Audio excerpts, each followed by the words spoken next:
Welcome to Millennials Are Killing Capitalism. This is Jay. We hosted an emergency live stream with Hala Sabbah of the Samir Project back on July 21st to talk about the absolutely horrific situation in Gaza as a result of the U.S.-funded and supported Israeli enacted genocide. Since conditions have not changed substantially, I wanted to also make sure to get a lightly edited version of that conversation out for our audio podcast feed. Just a reminder that due to our own limitations these days, most of our work is on our YouTube page, where we host multiple conversations every week. This is our third conversation with Hala Sabbah of the Samir Project since its founding during this genocide. We have a playlist with all three linked in the show description. You can support the Samir Project via their linktree, which we will include in the show description as well. We just recently contributed $200 ourselves. Another conversation we held this week that I will link in the show description is our interview with Nora Barros-Friedman of the Electronic Intifada, which we just hosted on Monday. Please continue to do what you can, wherever you can, to support people in Gaza and to put political pressure on all those complicit in this genocide to make their position untenable. Tomorrow, Thursday, August 7th at 10 a.m. Eastern Daylight Time, we will host a live stream with socialist and pro-Palestine barrister Frank McGuinness. We encourage people to tune into that conversation as well. And on Monday, August 11th, we'll have a live stream with Abdul Jawad Omar once again. For the month of August, if folks contribute at the $5 per month level or higher, we're offering a 30% discount to new patrons for their first month. Or if you do a yearly subscription, you can get 30% off the entire year.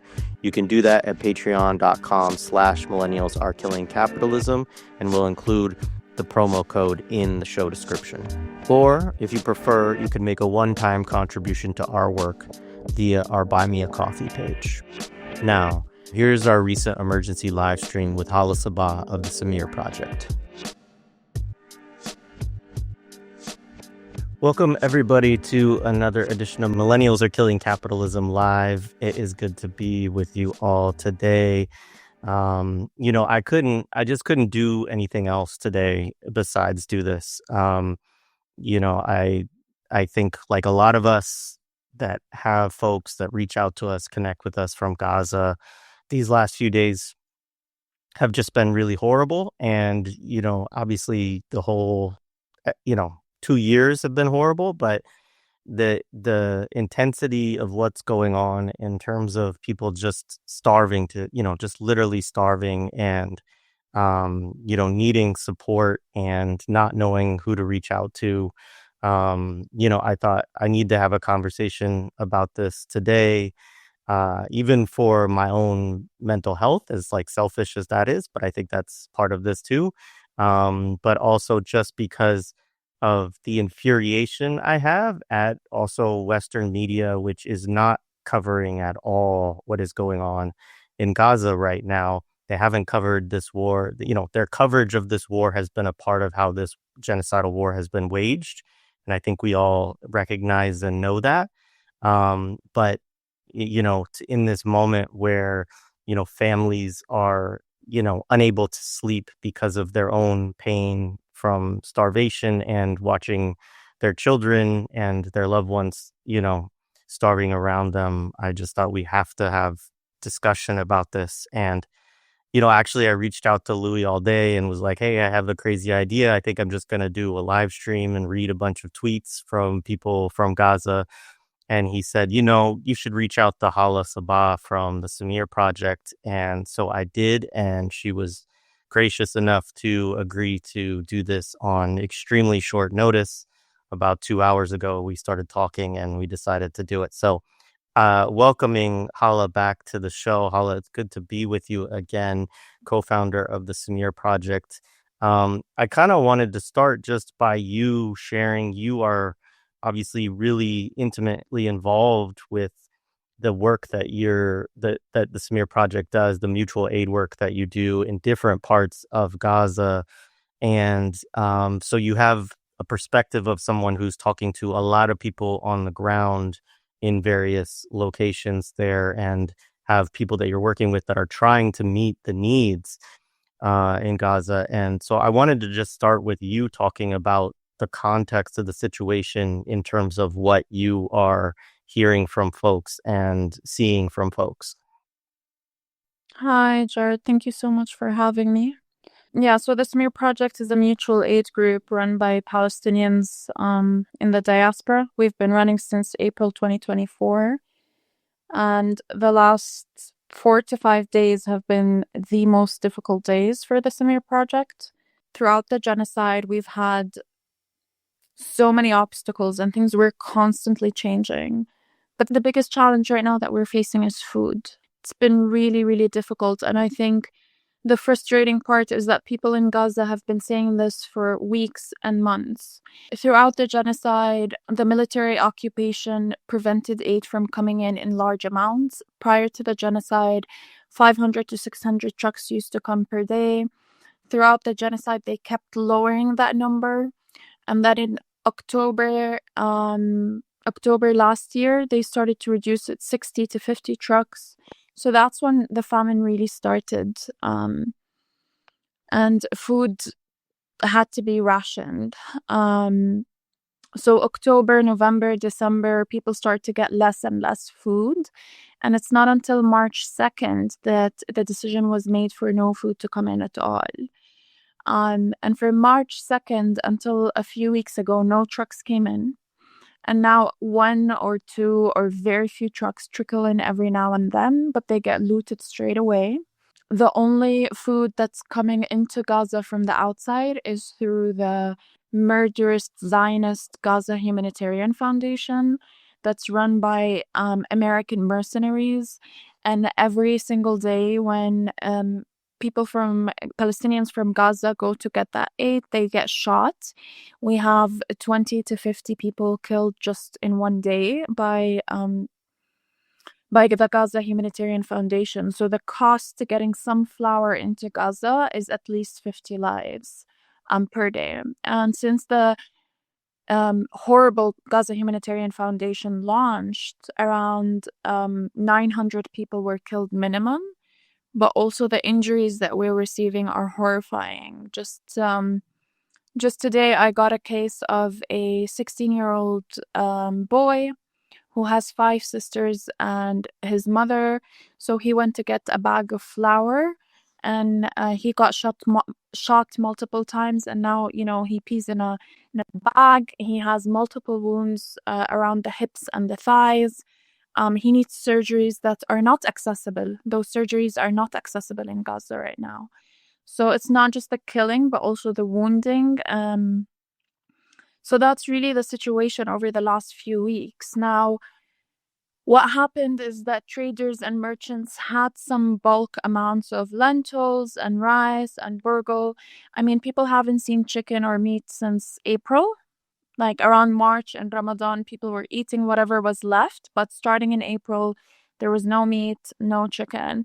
But there were lentils and burgle. And vegetables are grown in Gaza. Some farms still run, they're still functioning. A little bit in the north, but a lot in Khan Yunis and a bit also in Deir al-Balah in the central area. So people were managing, but a lot of children were getting malnourished way before this week. We've seen multiple children die because of malnourishment. And a lot of illnesses started to happen because children were not eating properly, affecting their immune systems. The children who are injured were not healing properly. They were not getting the proper nutrients to heal. And for us as the Samir Project, one of many mutual aid groups running in Gaza, early June, we were distributing quite large amounts of food. We were distributing between 50 to 100 pots per day, whether it's lentils, whether it's vegetable stew, whether it's rice. And each pot was serving 80 to 100 families. So we were like feeding over 10,000 families a day, 10,000 people at least a day. But towards the end of June and early July, that's when the number started to get reduced because the prices started to get really high. The amounts of food started to go really low. And I think this is the frustrating part for Palestinians, having to constantly repeat ourselves like a famine is getting worse, the famine is getting worse. We were posting about it every single day. People in Gaza were talking about it every single day. And it's not until the moment came for the world to start to slightly panic and be like, oh, maybe there is a famine. Because suddenly the kitchen started to tell us we can't serve you 50 pots. We're going to serve you 30, then 20, then 10. And last week, we were struggling to even find 10 pots. So we started to do 5. And then that's it. There was nothing left. Nothing left. No lentils, no rice, no pasta. And we just found ourselves 2 days in a row not able to secure it, north or south. And that's when we realized things were getting really, really bad. Thank you so much for sharing. So, I mean, the follow-up on that, and maybe, I mean, you already started to lay this out. Maybe you can talk about it a little bit more in terms of what for Samir Project right now, as you're trying to do your work, are the specific difficulties that you're experiencing, and what are some of the things that can be helped by donations and what can't? Yeah. So the one thing donations cannot do right now is mass distribution. Mass distribution of food is just not possible.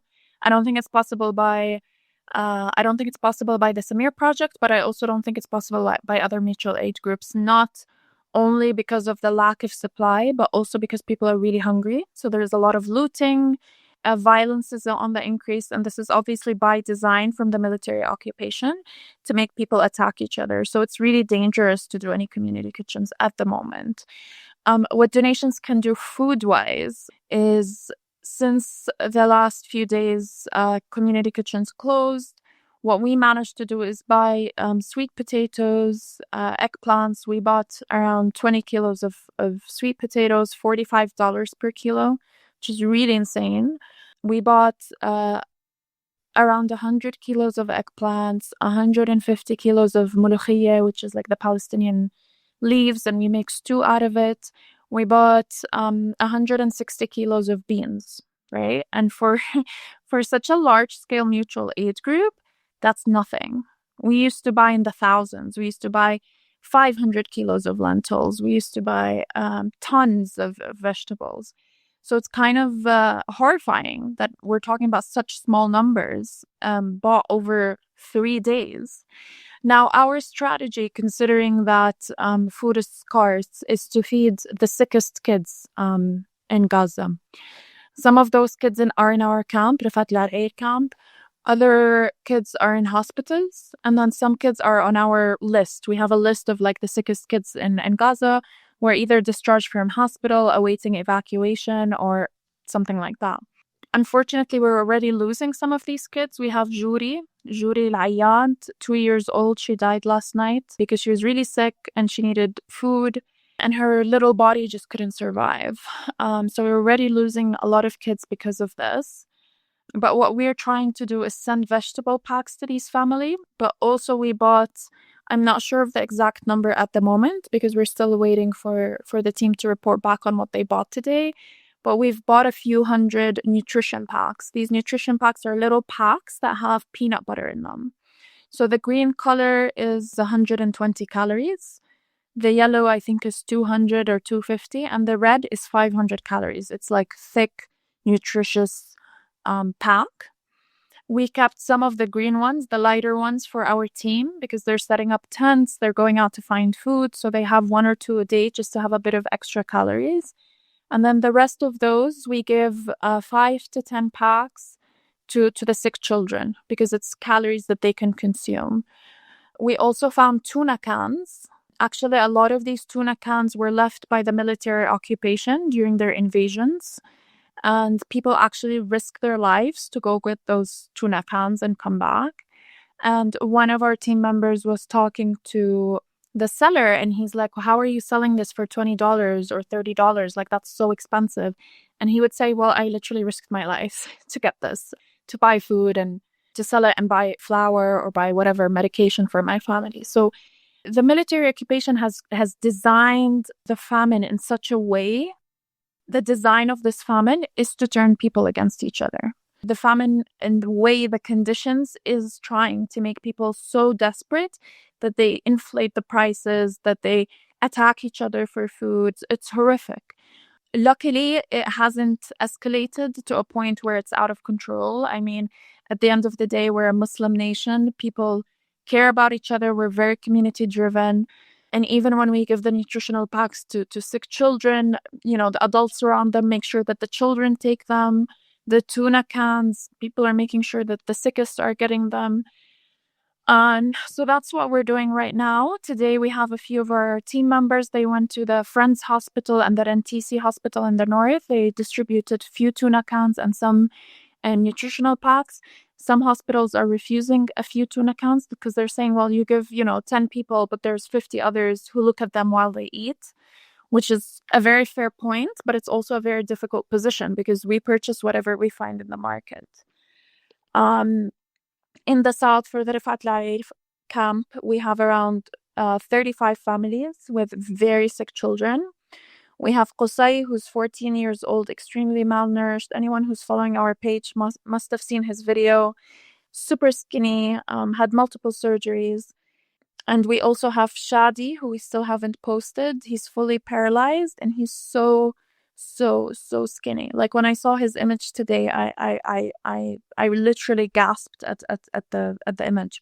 So for 4 specific cases in Arafat Al camp, we provided 2 tuna cans and 20 nutritional packs to make sure that they can have some calories. And the families in the camp are getting veggie packs every single day. They're not heavy veggie packs. They'll be like 1 kilo of eggplants, 1 kilo of mulukhiyah, but just for the family to get by. And luckily today, for the first time in the last 3-4 days, we did a small distribution.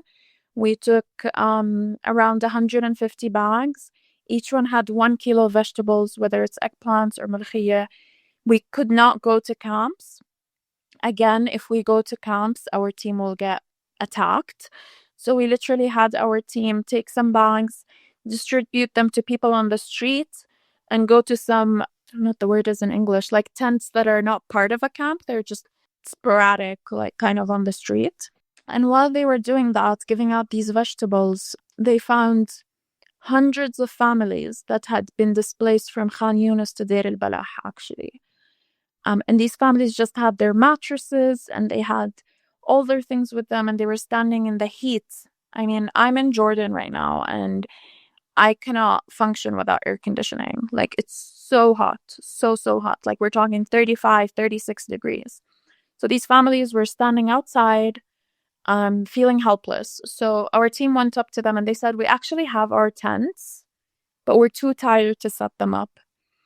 And that truly broke my heart because these people need to set up their tents. They just don't have the energy to even set them up. And a lot of them were women and children on their own. So what our team did, and they didn't inform us about this until it was over, but what they did was they went there and they set up around 30 tents for the people. And there were a few families that barely had tents. They just had some wood and tarp. So they went and got them 6 tents today and set them up for them, which I really appreciate because our team, has access to nutritional packs, they have salaries, and they're very aware of their privilege compared to most of the people in Gaza. They're aware that they can go and buy a couple of cans of tuna, or they can take a nutritional pack from the camp and get some calories. And this is another concern, right? Like, purchasing the food is one concern, but our own team is another concern because you're asking people who have had an enormous level of loss. They're dehydrated, they're hungry, just like everyone else. They might be, slightly in a better position, but they're still not getting the nutrients that they need. They're still not getting the calories that they need. And they're working in super high temperatures, setting up tents, doing water trucks, distributing food in very risky circumstances. Anyone can attack them. So this is something that I just want to highlight. The risk and safety of our team is something that's, in the forefront of our concerns. Again, also with the military occupation, bombing trucks, water trucks, that I'm sure you've seen in Nusayrat a couple of weeks ago. And just yesterday, they bombed a desalination plant in Al-Rimal in Gaza City. So our team, we do 100,000 liters of water in the north and almost 50,000 liters in the south in collaboration with Reviving Gaza. But it's just something that's constantly on our minds. Every morning when they go to do water, we're constantly worried. So yeah, finding food is a challenge. Deciding who gets that food is a challenge. Having people who are exhausted do this work is also a challenge. Yeah, I mean, I just want to express that you all are doing amazing work, and the folks that have been doing this on the ground are just absolute, heroes for everything that they have done. And yeah, I mean, just as somebody said in the chat, you said 35, 36 degrees. That's something like 95 to 100 degrees Fahrenheit for those of us who are in the US that use that silly system. Let's do this. I want to raise up the different programs you have, and we have the link tree is in the show description. There's more I want to get to with you, but I think it would be good, Hala, if you could actually take a minute and just talk a little bit about these different programs. You've mentioned them all, but just say a little bit to folks who are, thinking about giving, like what the different campaigns are doing and kind of what the state is of them right now. Sure. So I'll start with our oldest campaign, which is the South campaign, Central and South. In April last year, we started with tents just because I'm from Gaza and I had some connections with people who were selling tents. So right now, the South campaign is focusing on, as I mentioned earlier, setting up tents for those displaced. The horrifying news is that the military occupation posted a new displacement map separating Khan Yunis from the central area. And this is actually disastrous because we do provide a lot of aid to the Nasser hospital. That includes fans, mattresses, formula whenever we find it, Cerelac, supplements. So this is a conversation that we had to have today. We were saying, well, we still want to send aid to Nasser Hospital, but who's going to take the risk to go into the red zone to carry the things, right? Like someone could actually risk their lives to do that. So this has been extremely painful because Khan Yunis was where most of our South campaigns were. There were a lot of displacements there. The situation of the people there is extremely horrible. So the fact that we can't actually go to Khan Yunis and support the camps that we were supporting is something that truly breaks my heart. What we continue to do in the South as well is the water campaigns. So we're doing, as the Samir Project, 16,000 liters per day in the central area. We had collaborated with Reviving Gaza. If you haven't heard of Reviving Gaza, they're great. So Ghassan and Amal, they're two siblings from Gaza. Both of them are abroad. They did 200,000 liters in collaboration with the Samir Project in Khan Yunis. So around 20,000 liters per day over 10 days. And then they had extra money. So they did an extra 15,000 liters on the 11th day. So 215,000 liters. They have a team in Khan Yunis, so we're hoping that we will be able to collaborate with them again so that Khan Yunis doesn't get cut off from water and we continue to do our 16,000 in the south. Of course, sometimes when we do vegetable purchases in bulk for the Rifat camp, we use some of it for the south campaign and we distribute in the Zawaidi area near the camp, sometimes in Nusayrat or Deir al-Balah, but these days it's really dangerous, so we're kind of sticking to distributing around the camp. The other campaign that I want to talk about was the one that we set up after that, which was the North. The North, as you all know, last year did go through a famine. They had a horrible famine for a few months where people didn't even have access to flour, and the bag of flour cost $1,000 like it does today. So we had set up this campaign for them. It really focused on water trucks and food, and this is basically the majority or the bulk of the work in the North campaign. But over time that expanded, especially after February, where I think 800,000 people moved from the south up to the north. So the north became extremely crowded, lots of people. So we increased our campaigns there. We started to do dental campaigns. We started doing medical campaigns, women initiatives, children's initiatives, educational initiatives. And it grew, diapers, formula, all of that. So the North campaign is really big. We do quite a lot. But at the moment, our focus is water, because what is happening right now, especially in the north, is that they don't have a lot of access to gas. So we got a warning from the water trucks. The drivers of the water trucks are saying that it's a matter of a week or two where they just won't be able to drive anymore. There's no more gas. So they told us that they're going to have to increase the price because the price of gas increased. Of course, we paid it because we don't want to cut people off water. But again, the Palestinians in Gaza are warning the world. We're literally weeks away from water being cut off completely because there's no gas. We are continuing our average. We're finding all ways to make sure that we don't stop. So the North campaign continues to do 100,000 liters a day. In terms of food, again, what we're doing in the north is similar to the south. We're just buying supplements, tuna, diapers, whatever we find in the market, and we give it to our sickest cases, or we take them to the hospitals and make sure we distribute them. We don't give our stuff for anyone to distribute. The Rifat Al Arair camp is a camp that we set up July last year, so it's actually been one full year. We got displaced a few times and bombed or shot at by a quadcopter once, but it's still going.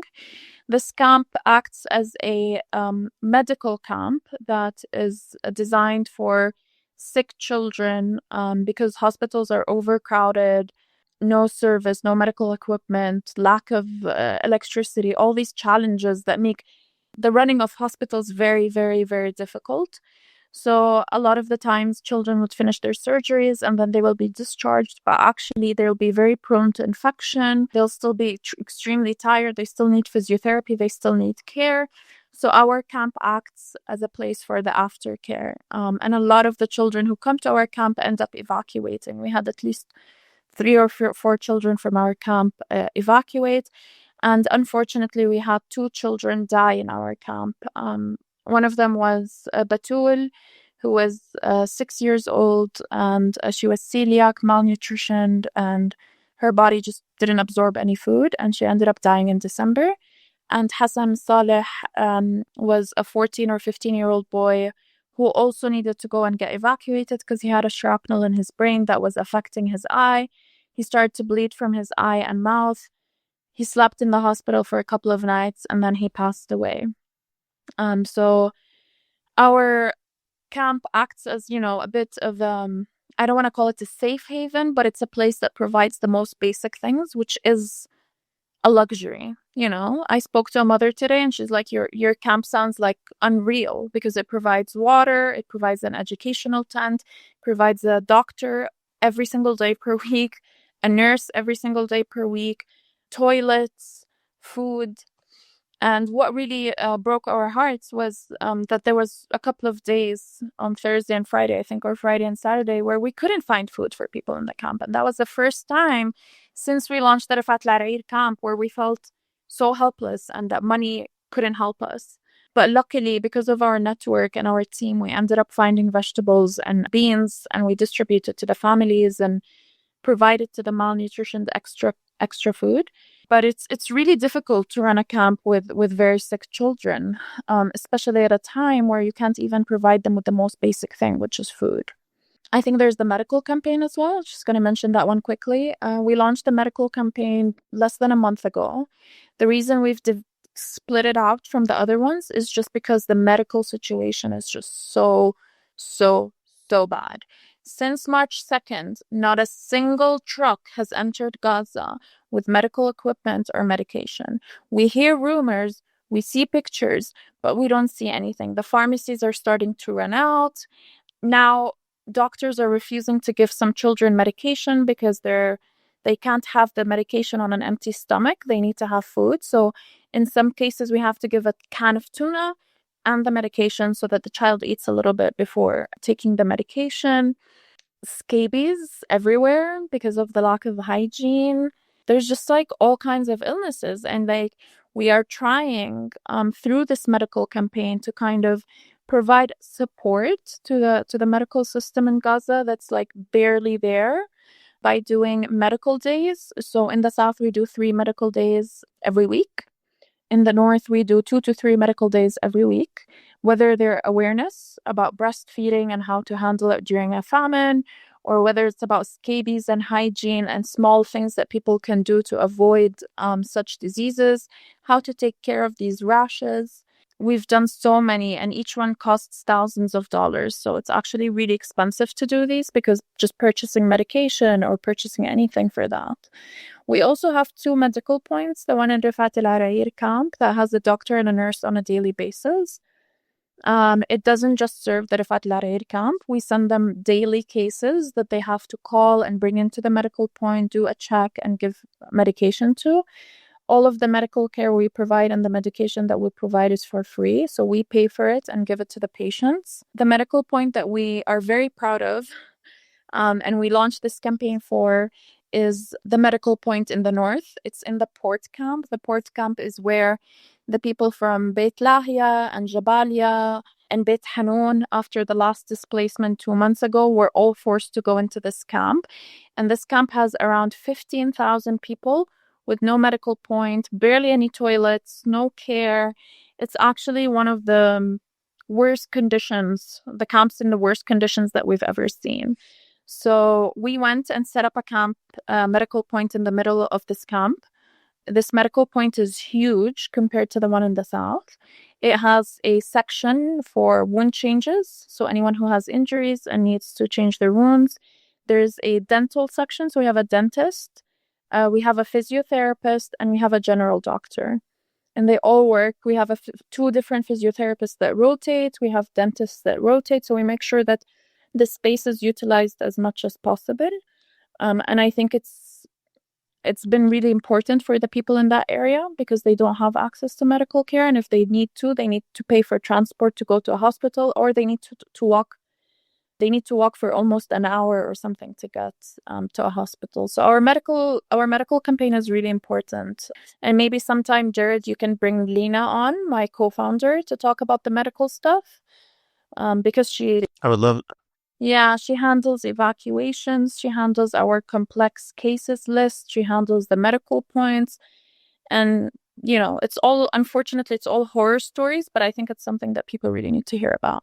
Yeah, no, I'd be honored to do that, and so we'll connect on that. And yeah, thank you so much for laying all that out, folks. Hala was just going through all of the campaigns that are linked in the link tree that's in the show description, so you can go right down there and support those campaigns. Tell other people to do the same.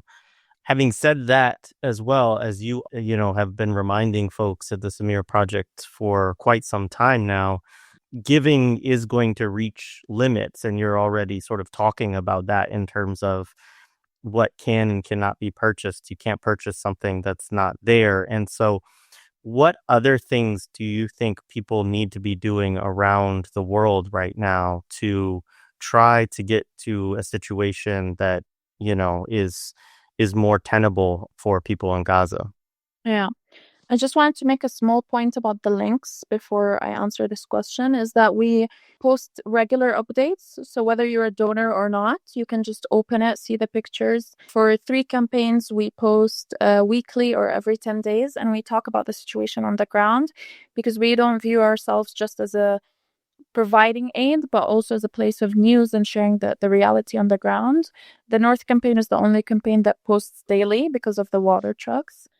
So yeah, anyone whether you donated or not, feel free to go and read our updates on any of the links. As for your question, Jared, I think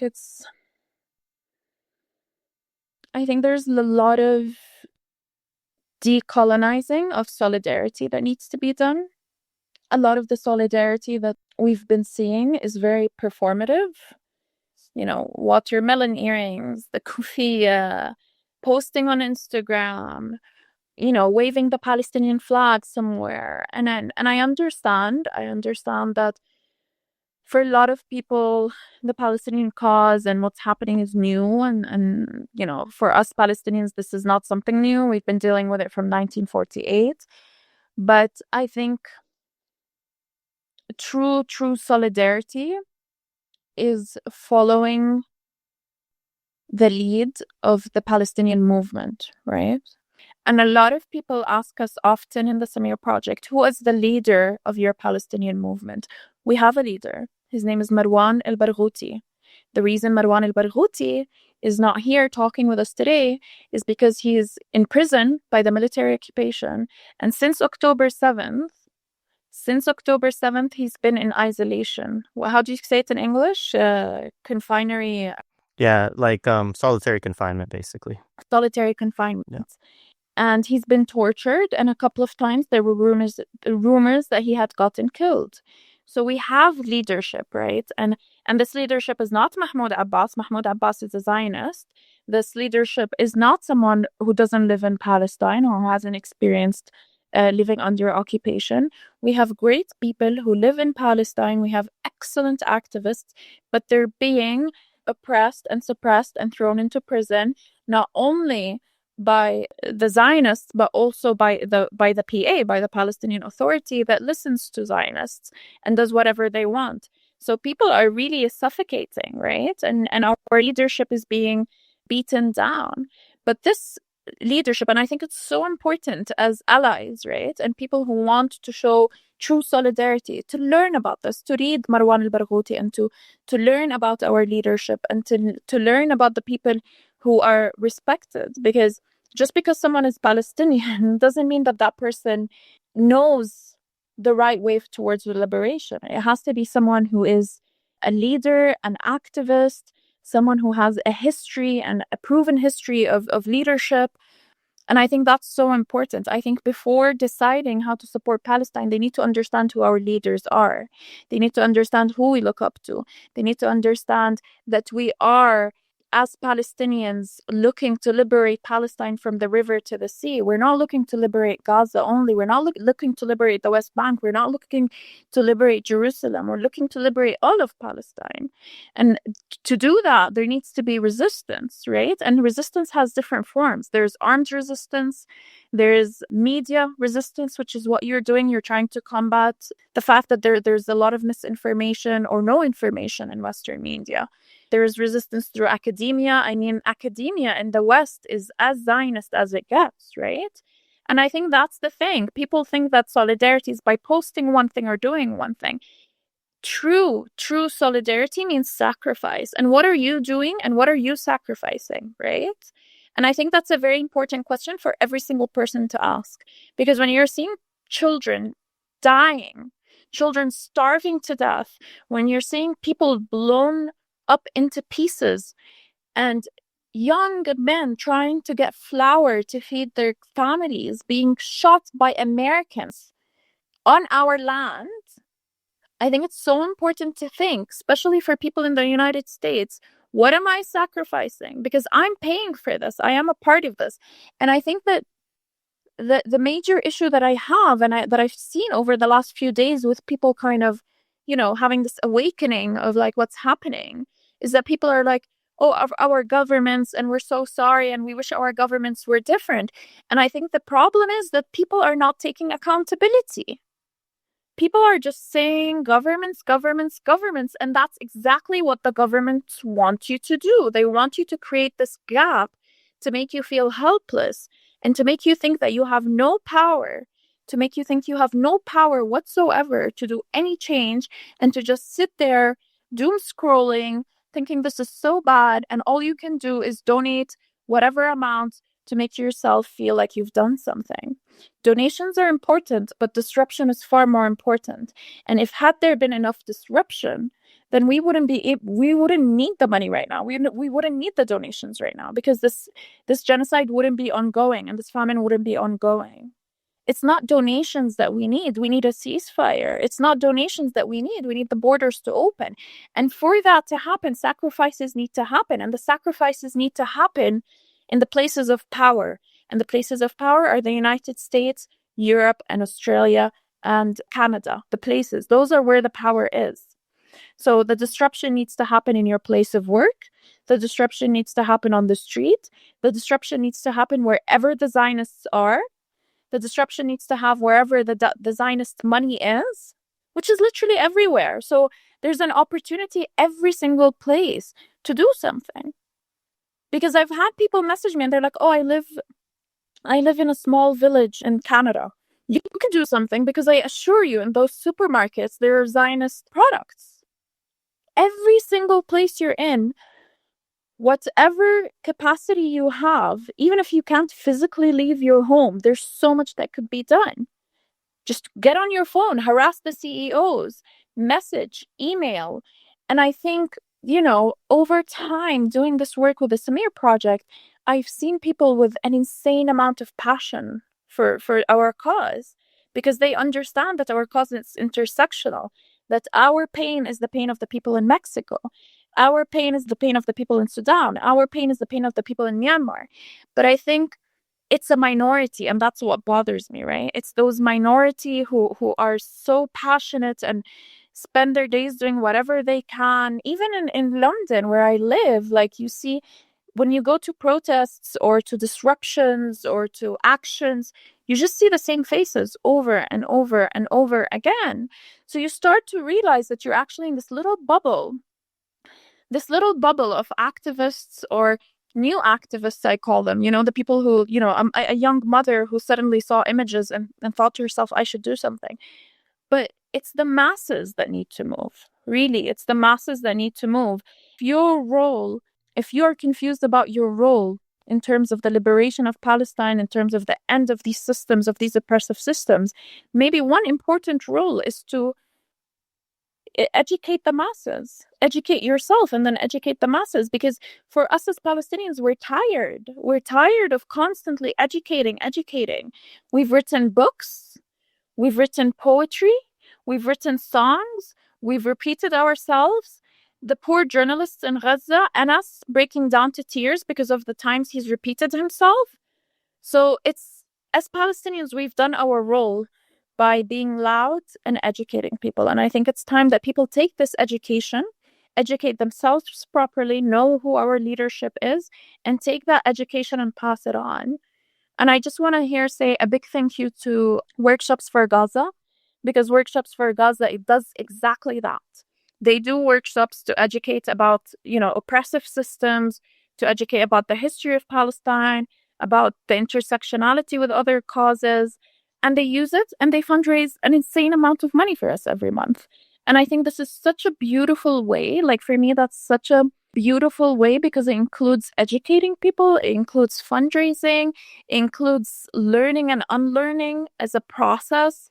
And I think that's such a beautiful way of supporting Palestine. And I think more people need to do that, because for the people running Workshops for Gaza, it's not an investment of 1 or 2 hours per week. It's an investment of hours upon hours upon hours. And that's a sacrifice, right? It's a sacrifice when you spend 5-6 hours a day setting up a workshop, promoting a workshop, making sure people did the donations. And I think that's what's needed. I think people really need to sacrifice, whether it's time, whether it's money, whether it's anything. And I think that's the issue, that people, just want to spend 2 seconds reposting something on Instagram. And we're tired of repeating that, because no change to these oppressive systems across the world is going to happen until people radicalize themselves and sacrifice something. Yeah, well said. Well said. Thank you. And much appreciation for Workshops for Gaza. Absolutely. Also, audience, if you have any questions that you would like to ask Hala, you can drop them in the chat. Are there other things that you really wanted to make sure to get across today, Hala, in this time? I mean, I want to explode because of how bad things are in Gaza. And Yeah. I definitely feel the rage. I definitely feel the support of the community. We've raised an insane amount of money, over $250,000 in the last few days, which is incredible. But I think more needs to be done. I really think more needs to be done. I think if nothing changes in the next few days, we're going to see hundreds, if not thousands, dying from hunger. And it's going to be a stain on humanity that's going, to be documented for life. And the one thing that people need to be aware of is that what's happening in Gaza is going to create a ripple effect across the world, right? And we're already seeing it in the United States, where ICE and the police are just going after people, detaining people. We're seeing Syria getting bombed. We're seeing Yemen getting bombed. We're seeing Lebanon getting bombed. And it's just, this is this oppression is not only about Gaza, and this is what I really want to highlight as my last point. It's not just about Gaza. It's about everywhere. And Gaza's just the test, right? And those painful images that everyone's watching right now and feeling so much pain about, this is not something that is a result of 3, 4 white men sitting in a room. This is a result because of all of us, because all of us are accepting to pay taxes. All of us are paying taxes. All of us are going to work, accepting to be part of the system. All of us are concerned with daily worldly things rather than our humanity and our communities. And I really, we've had over 100,000 people killed or martyred in Gaza.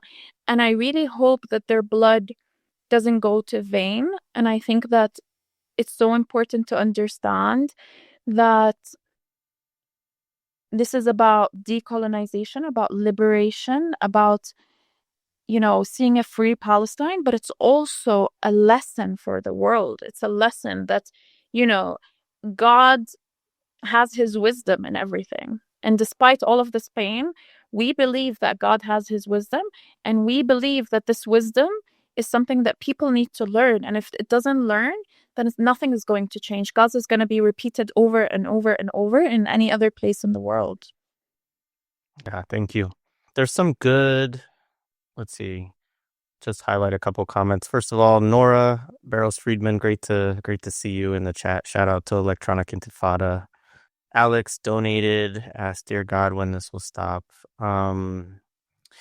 This question came up from Anna. So she asked, "Your thoughts on Egyptian complicity in the blockade? What is the most?"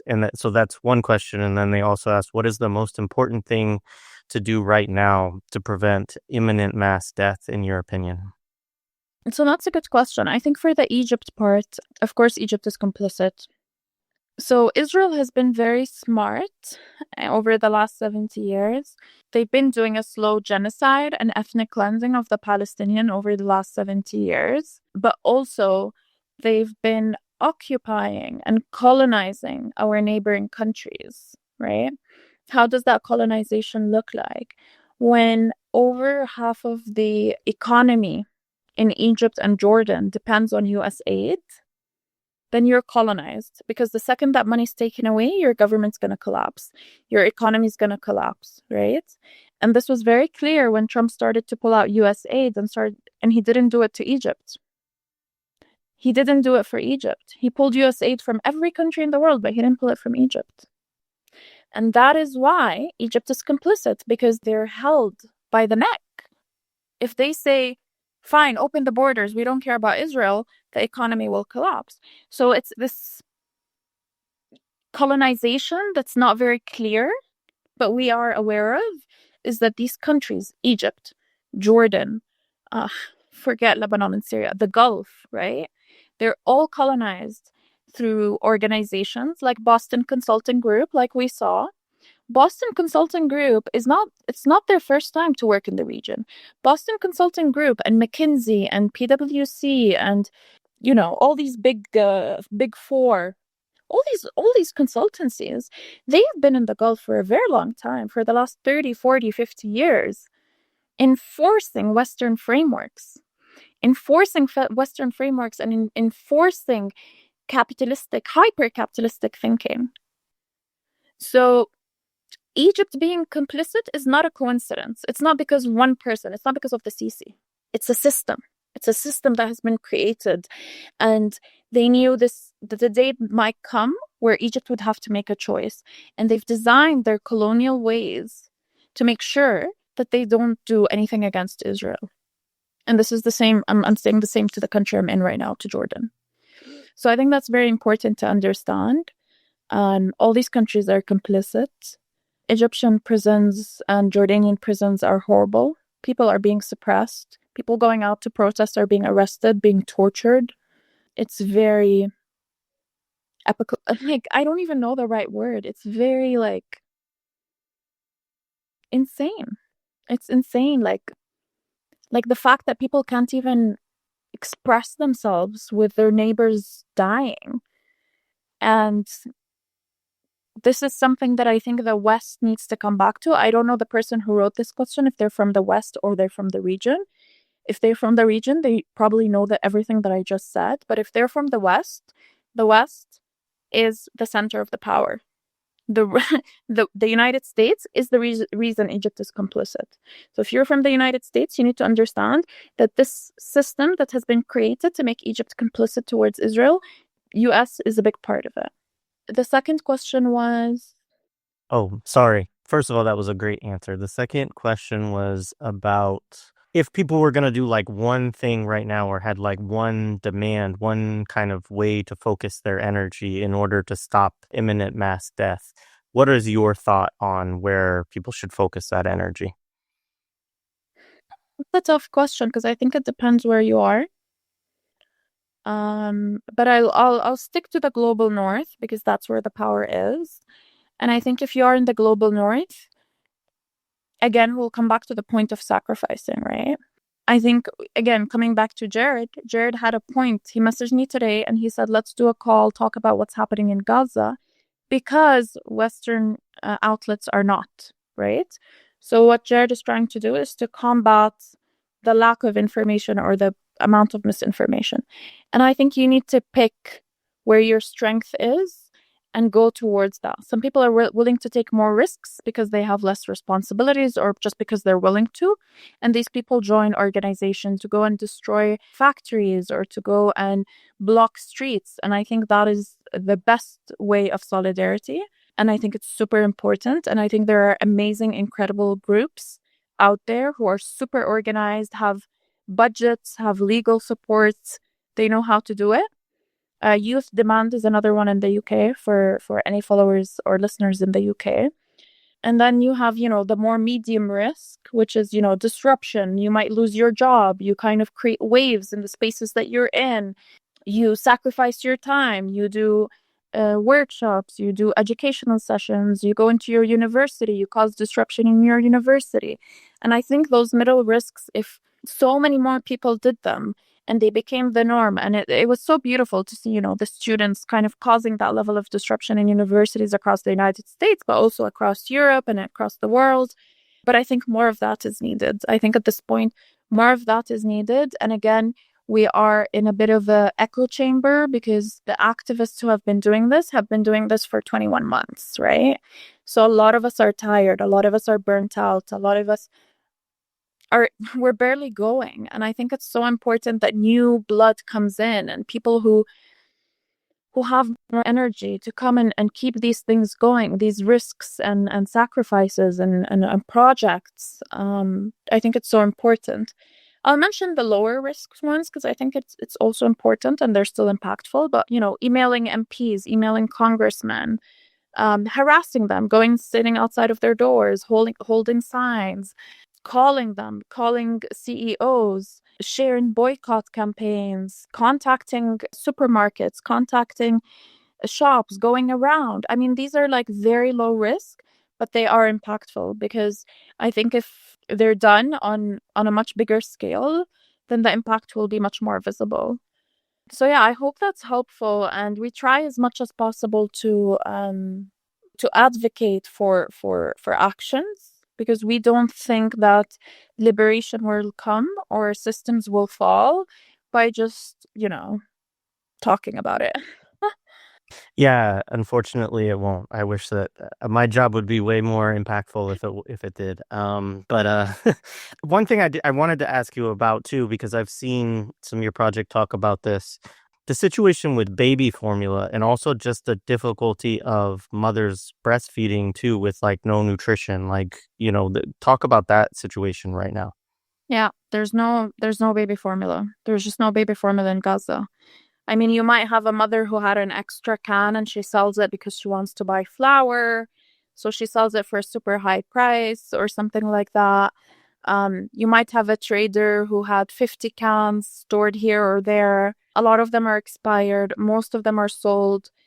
The last time we bought formula was we bought premature formula, I think 17 cans. If you want the exact date, you can go to our updates because I don't know the exact dates. And we gave all of these to Nasser Hospital. And then we bought 82 cans that we distributed to the inpatient babies in the hospitals in the north. Rantisi, Friends Hospital, Shifa, I think. We've posted all the videos for those, and we've given some malnourished babies cases. Women cannot breastfeed. Not all women can breastfeed. And I think this is, you have women commenting on our posts. Why don't they just breastfeed? It's much healthier. Because these women are malnourished. Because these women don't have nutrients. And when you don't have nutrients and you're stressed because there's bombs falling around you and potentially your husband died and potentially one of your kids died, that the stress has an impact on your body and your hormones. So it's not easy to breastfeed when you're under that level of stress and you're barely eating, let alone now with like no food, like maybe 2-3 bites a day of whatever is available. So women are really struggling with breastfeeding. And this is why we work with Dr. Lubna Al-Azaizi. She's a pediatrician and she's a breastfeeding advocate. So we are doing once a week or once every 2 weeks a medical day with her where we go and she sits with the woman and talks about breastfeeding and how to help breastfeed more even despite the famine.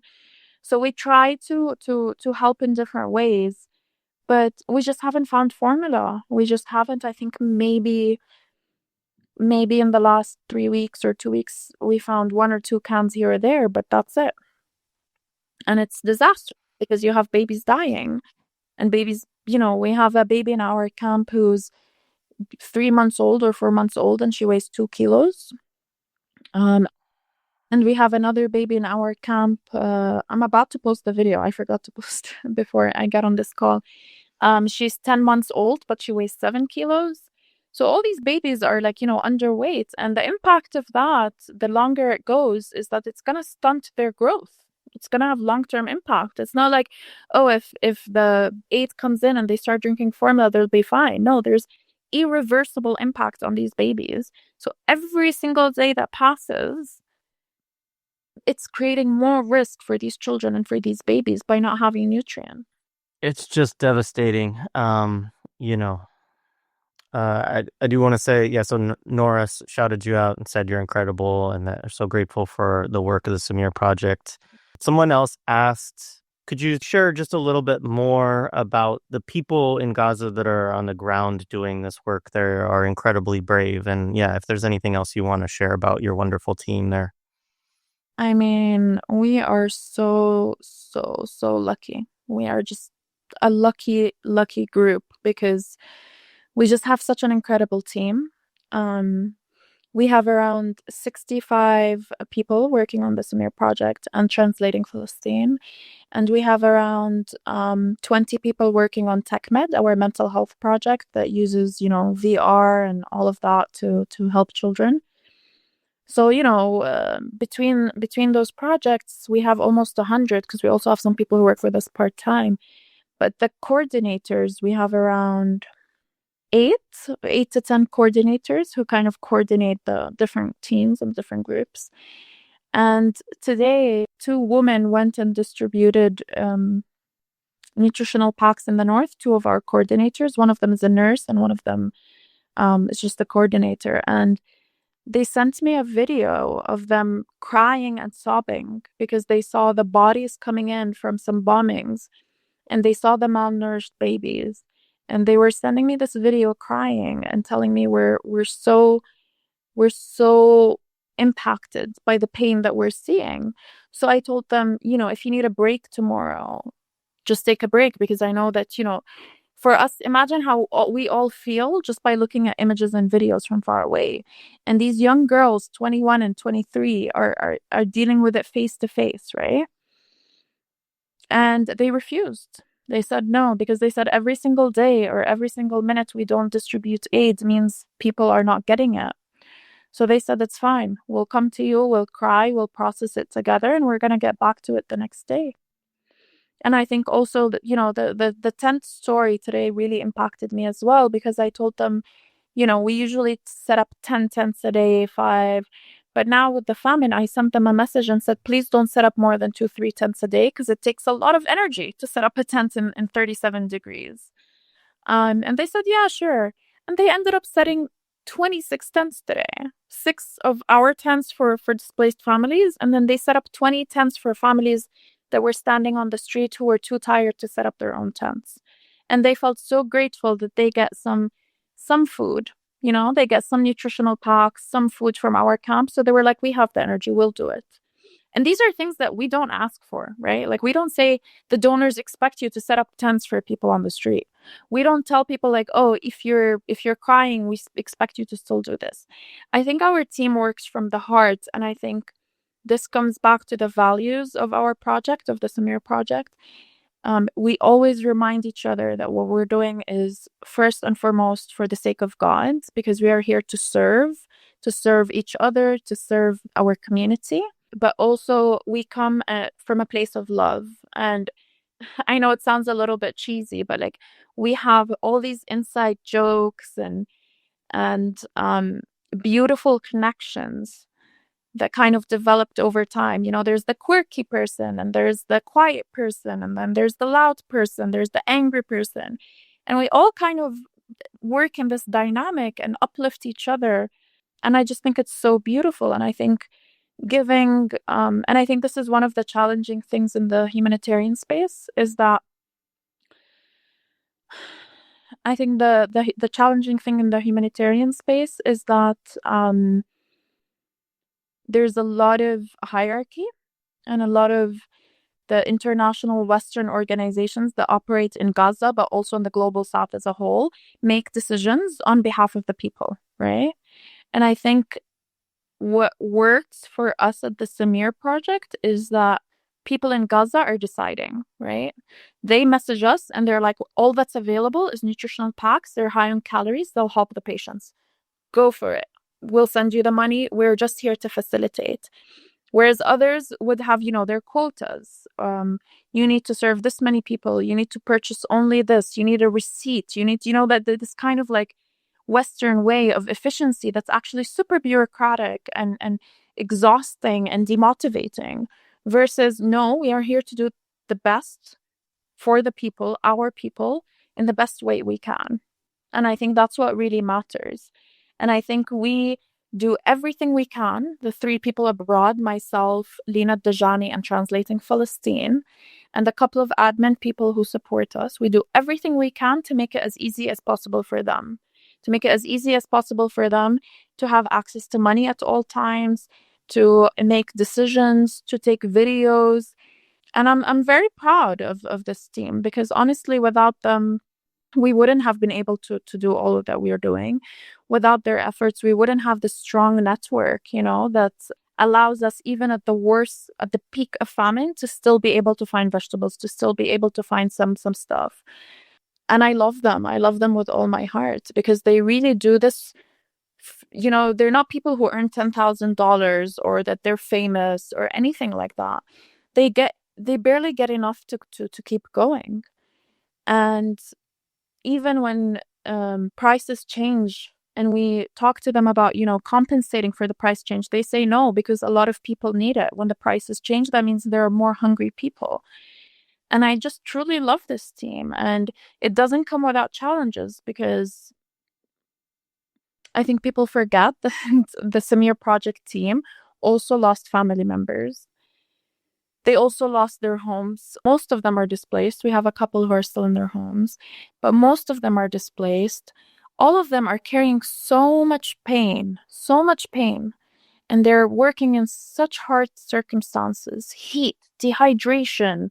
They're dealing with, the 2 women, the 2 coordinators in the north, they are dealing with the most difficult medical cases ever seen, not just in Gaza, but like just globally. Like they go and see intestines coming out and babies with no limbs, and they're young. They're 21 and 23. They're so young. And there's this passing joke in the Samir project that they call me Mama Hala, because I'm like 34 and they're all 21 and 22. So they call me their mom. which I love. But yeah, I think it's just so incredible to see people at such a young age feeling so much passion towards giving back to their community.